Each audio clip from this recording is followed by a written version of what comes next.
It's just after 2 in the morning. We're live in Dubai, in the Gulf, a region very much in the sights of Iranian drones and missiles fired from over the waterway just off in the distance behind me there. This is the 7th day of a conflict that's dragged in regional neighbors, claimed many lives, and threatens the global economy. Today alone, the Israel Defense Force says it's hit 400 targets inside Iran, with the Iranian Red Crescent saying more than 1,000 people have died so far. While Donald Trump is warning only Iran's unconditional surrender will end the fighting, Tehran continues to hit back, including more strikes on Israel. Well, the UN Secretary General Antonio Guterres has condemned all the violence, saying it's time to stop the fighting. Well, the U.S. Defense Secretary Pete Hegseth says U.S. attacks on Iran will surge dramatically in the coming days after what was an already very heavy night of bombing. In fact, residents in the Iranian capital, Tehran, have told BBC Persian that last night was the worst of the conflict. And today, Israel released footage of a strike involving 50 fighter jets targeting the Iranian regime's military command bunker under a compound in central Tehran. Well, Lise Doucette, our chief international correspondent, has our top story tonight on day 7 of the war. Tonight, in the last light of dusk, the dark rises in Tehran. The massive explosions which multiply as this war enters its second week. By day, more disbelief. Towers of smoke blot the sky. See the white monument on the right? It's Tehran's most famous tower, on Azadi, Freedom Square, the place where Iranians have marked the moments which matter. A new phase in the conflict. That's how the countries firing these missiles, Israel and America, have described this moment. All of Iran is in their sights. In the southern city of Shiraz, buildings were flattened. Emergency teams, including the Red Crescent Society, responded in the dead of night. In the north, their own headquarters in the city of Mahabad was reduced to rubble. The clearing and cleanup have started. Israeli and American bombers now control the skies. They say they've already destroyed 60% of Iran's missiles, sank 24 ships. But their strikes are also smashing into everyday lives. Some residents of Tehran sent us messages through the BBC's Persian service. The house was shaking for 5 minutes straight. Last night was the worst night. No, I'm not okay. I barely slept last night because of the constant explosions. It was terrible. They were hitting so hard that all the windows were shaking. I woke up at around 4 a.m. from the noise. I could hear the flight jets early in the morning. Israeli lives are also being shattered. This residential building on the outskirts of Tel Aviv took a hit. Today, Israel's Prime Minister Benjamin Netanyahu visited the scene of an Iranian attack earlier this week in Beersheba in the south. 19 Israelis were injured here. But fewer missiles and drones are now slamming into Israeli cities.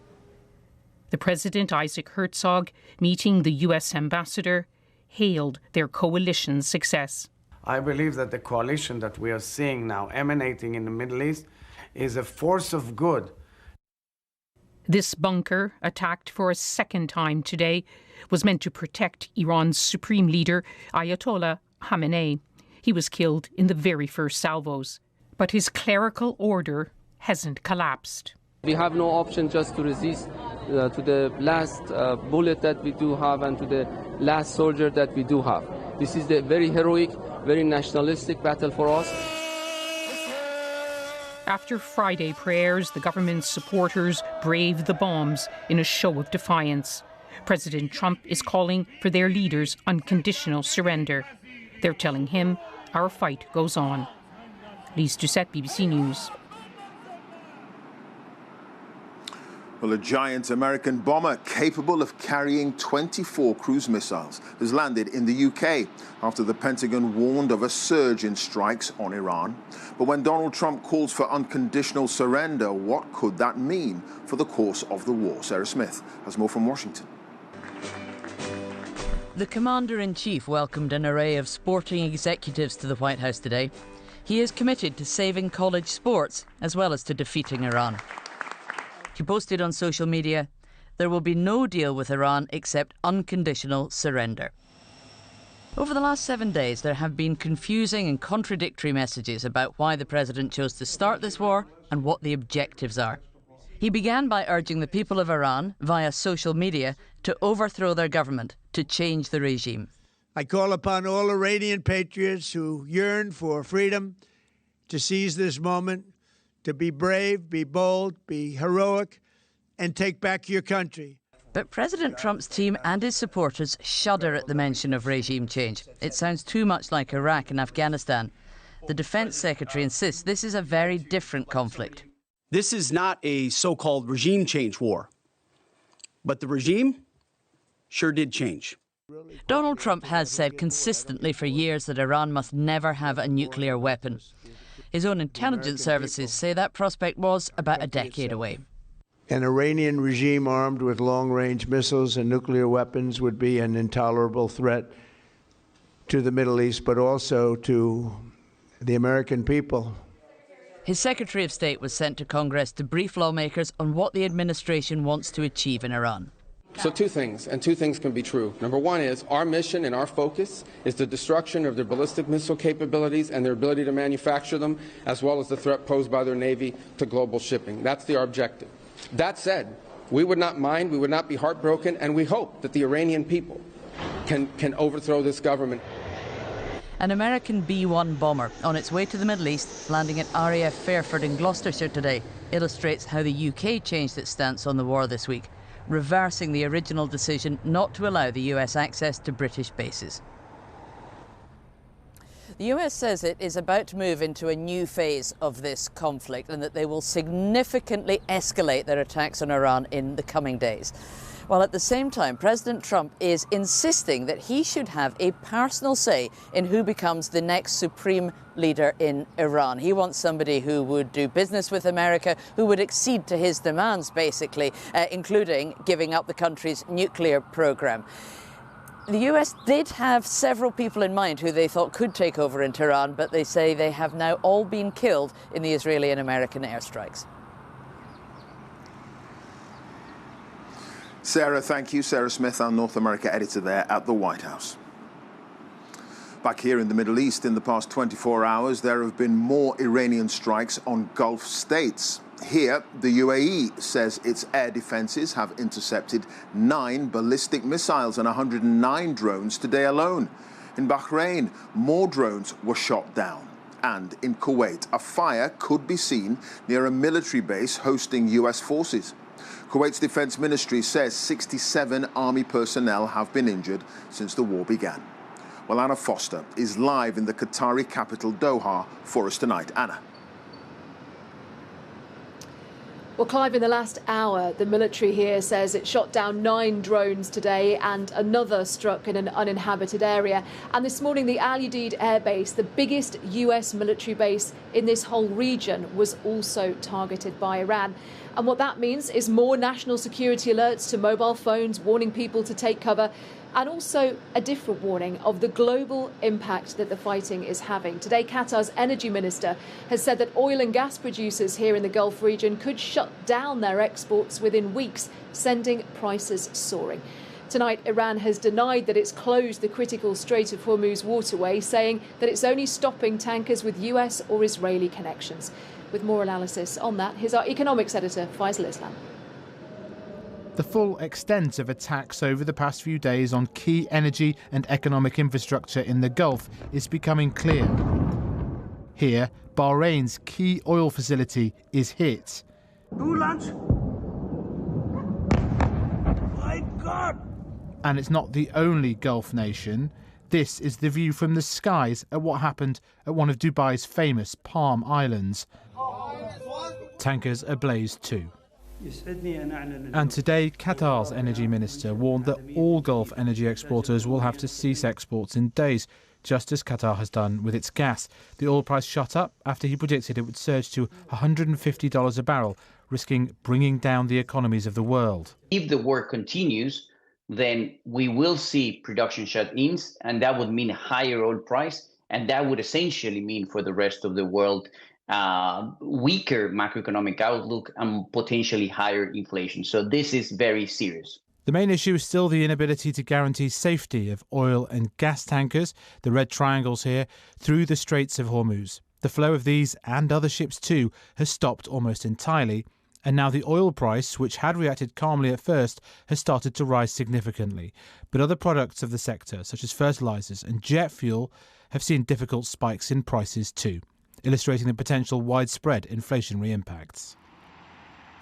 UK petrol prices have already responded since Monday, as can be seen here in the same station we filmed at in Manchester, mirroring the national rise of 6p a litre for diesel and 3p for unleaded. The world has seen an almost total blockage of the most important artery of global energy flows in the Straits of Hormuz. So no surprise that the crude oil price is up 25% at $90 a barrel, with consequences already being seen at the petrol pumps, and now a credible warning of a further move to $150 a barrel. This is because the economic consequences of this conflict aren't just a byproduct, they're part and parcel of how the war is being fought. And what we're hearing today could well partly be a form of Gulf diplomacy aimed at their American allies. President Trump has in the past changed tack as a result of economic and market pressures, but for now he's playing down the impact. Yesterday, my administration announced decisive action to help keep down the oil prices, including offering political risk insurance for tankers transiting into the Gulf, as you know, pretty dangerous territory. For now, an inflationary wave from the Gulf looks set to hit the world, including UK shores. Faisal Islam, BBC News. Well, the skyscrapers may still be shining here in Doha tonight, but this is a far quieter city than usual.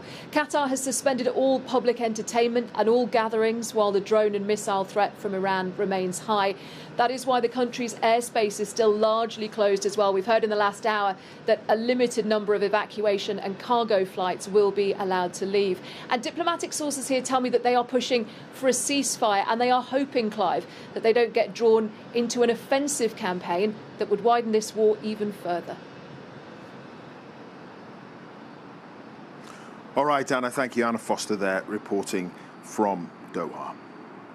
Well, a second government charter flight bringing British nationals back to the UK from the Gulf left Oman this afternoon. It's in addition to some commercial flights that are still operating from there.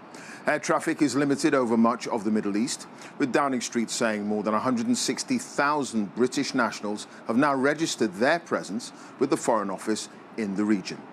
Here in Dubai, Nick Beek has been speaking to some of those who've been left stranded. Finally home. British families brought back on the first UK government emergency flight from the Middle East. Some called their 24-hour delay shambolic. Others just happy to be safe. We just registered and we were very lucky to get on it, so very grateful for the team there with everything they organised. It's Dubai in the United Arab Emirates, where the majority of Brits are stranded in the Gulf. Today, another alert here for incoming Iranian missiles. Oh my God, it was terrifying. 29-year-old Sophie from Buckinghamshire contacted the BBC. She says she suffers from severe anxiety and feels abandoned by the British government and British Airways. It's been me on the phone, on hold for hours on end. Last night hit my breaking point and I just could not stop crying on the phone. It's been incredibly stressful. BA told us it's doing everything to support and stay in touch with its customers. Sophie says she's been offered a flight out next Thursday. At Dubai International Airport, more commercial flights have been leaving, including for the UK. Emirates says it's resumed more than 60% of services, and Etihad is once again operating from Abu Dhabi to Heathrow and Manchester. We've seen here how more flights are now running, but this is by no means back to normal, and everyone knows the situation could change again because Iran continues to hit out at its neighbours in the Gulf. And so the UK government is promising more of this, an evacuation plane from Oman, which is next to the UAE. But for many caught up in this crisis, a flight to safety is still out of reach. Nick Beak, BBC News, Dubai. There is, of course, another front in this war, and along with its attacks on Iran, Israel has intensified its military campaign in Lebanon, with the Israeli Defense Force saying there's been a broad-scale wave of strikes on the capital, Beirut. The targets are Iranian-backed Hezbollah positions and infrastructure. Israel's attacks on East Lebanon have killed at least 9 people. That's according to the Lebanese ministry. And in the south of the country, Israeli ground forces continue their advance.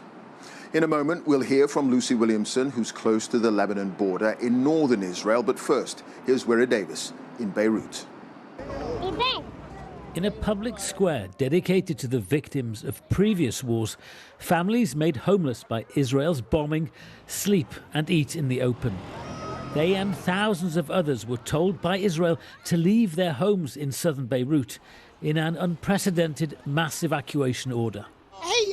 We fled right after the warning, but they bombed immediately, she says. It was the same yesterday. A warning, then more bombing. They're leaving with good reason. The district of Dahir, a Hezbollah stronghold, is being pummeled around the clock. Well, airstrikes are continuing here in southern Beirut throughout the day and throughout the night. We've just had one in the last couple of seconds. Most of this area is now under an Israeli evacuation order, and you can see why. Thousands of people have already left. And with bombing in the south and in the eastern Bekaa Valley, few places in Lebanon can be considered to be completely safe. Displaced people arrive here from across the country, and shelters are running out of space. Every shelter we go to tells us there are no spots left, no space. They tell us to wait until new places open up. On this map, we're around here. Dunya was displaced from Dahir with her parents, young and old, dreading the prospect of another divisive and damaging conflict. We didn't sleep last night. We couldn't sleep out of fear. And we were just seeing the news just to check on our homes. I think it's way too early for Lebanon right now to have like another war. And we're not ready enough, if you know what I mean. 300,000 people are now internally displaced here. And with Israel sensing the chance to deal Hezbollah a fatal blow, there's no immediate prospect of a return home. Wira Davis, BBC News, Beirut. Israel's war with Iran has spread to its own northern border. Helicopter gunships firing on Hezbollah fighters who have returned to defend places they were pushed out of in 2024. Israeli forces have begun seizing strategic positions inside Lebanon and meeting resistance. This is an old conflict, but the mood among Israel's leaders now is new. Here at the border, you can hear regular airstrikes from the Israeli Air Force, intense bursts of machine gun fire much closer to the border too. Israel says this is the first phase of its operation in Lebanon, and it's also building up a much larger military force along the border. The build-up is fueling reports of a wider ground invasion. These tanks and armoured bulldozers moved into position here overnight. Israel's chief of staff says his objective is disarming Hezbollah, and evacuation orders have been issued for a vast swathe of southern Lebanon. Israel's army said today it had approved the continuation of attack plans against Hezbollah. It's described Hezbollah's decision to join the war as a strategic mistake. Israel's military might has never resolved the conflict here, but Donald Trump has said this war will end only with a white flag from Iran. Some are already looking to the horizon of a new Middle East, over the ruins of previous battles. Lucy Williamson, BBC News, on the Israel-Lebanon border.